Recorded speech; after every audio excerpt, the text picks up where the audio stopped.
د محب تازه مرکه وایي د طالبانو پر ضد د مقاومتیانو ملاتړ نه کوو. وایي د ولسمشر زما او صالح پرته ټولو چارواکو او سیاسیونو طالبانو سره اړیکې جوړې کړې وي. دا چې نورې څه ویلي جزئیات هم دلته وګورئ او چینل هم سبسکرایب کړئ.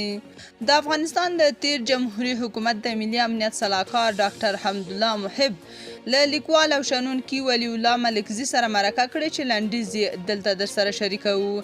محب وایي زما د سیاسي ژوند یوه له سترو تېروتنو همدا ده چې عسکرو مو مورال بایللی و، خو موږ په مورچل کې د هغوی په فزیکي شتون باندې محاسبه کوله.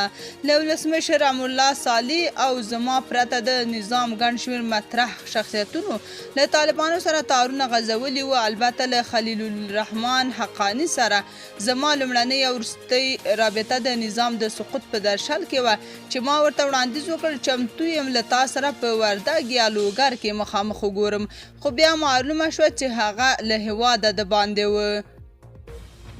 پوښتنه: کله چې د طالبانو لخوا د ولسوالیو او ولایتونو د نیولو او د نظام د شړېدو خبرونه در رسېدل په ار کې حالت څه ډول و؟ ځواب: طبیعي ده چې حالت نورمال نه و. د پنجشنبې په ورځ یعنې له سقوط څخه 3 ورځې مخکې ما د دفاع او کورنیو چارو له وزیرانو او د ملي امنیت د رئیس سره یوه بیړنۍ غونډه درلوده.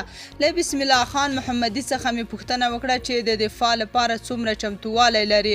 ځواب یې راکړ چې دفاع ممکن نه ده. بیا مې ورته وویل چې په پنجشیر کې خو ممکن نه ده. راته یې وویل چې نه، هلته هم امکان نه لري ځکه چې نه د لومړني مقاومت په څیر رهبر لرو او نه هغه مجاهدین او مورال.